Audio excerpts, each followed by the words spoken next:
Okay, I wanted to talk about my first experience driving with Uber. So, I think the first thing was safety. I had safety anxiety.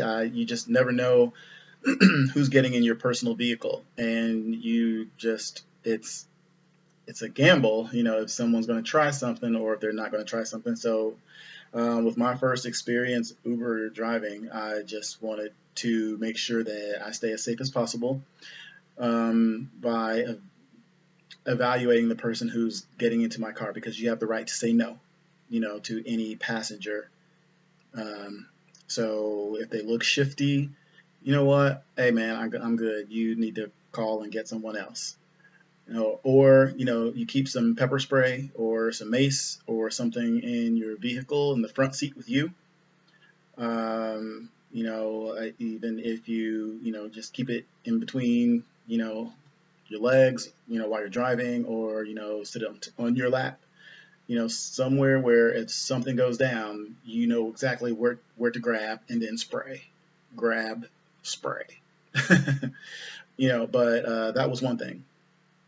Um, Another thing that surprised me with the first experience is that the GPS uh, on your phone isn't as reliable as you might think it is.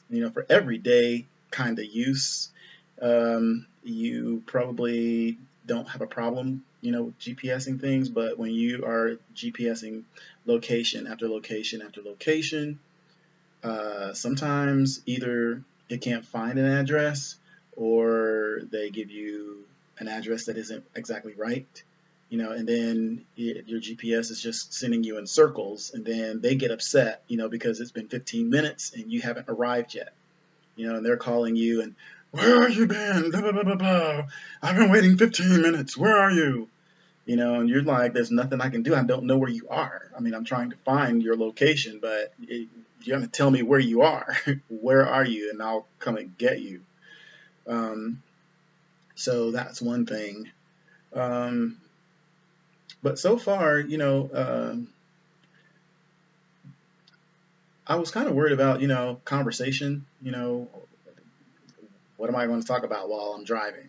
Or do they want you to talk to them? Or do they just want to relax? And you know what?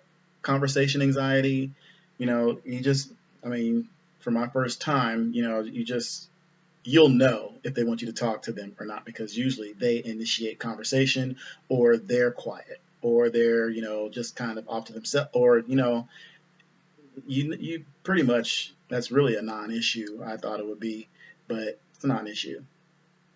I didn't make as much money as I thought I would. Uber takes a lot of money if you're not driving during a time where there's a lot of surging going on, where surging is where and there's an event, there's something going on where there's a lot of Uber requests, and they really are offering two times the rate or three times the rate or four times the rate, whatever they're offering. That is when you make your money. If there's an event or something going on where there's going to be a lot of requests for drivers, then that's when you really want to work. Any other time, the money really isn't worth it. And even when there's a lot of requests, the money is still kind of part time, very part time money. But I guess any money is better than no money, I suppose. But speaking of money, save your receipts. Save all your receipts. Save your gas receipts. Save your oil change receipts. Save your, if you buy new tires, anything that has to do with your vehicle, because that is a 1099 tax form, which is meaning your own business. They're not taking taxes out of that. So in the event that you drive for a month and then decide it's not for you, you can still write off this as a failed business, and you can claim up to $300 over whatever it is that you made. So if you made a total of $1,000, you can actually claim up to $2,000 more of business expense if you, as long as you have the receipts and stuff saved to document what you spent. Because I know I spend a lot of gas, and do I make all my money back?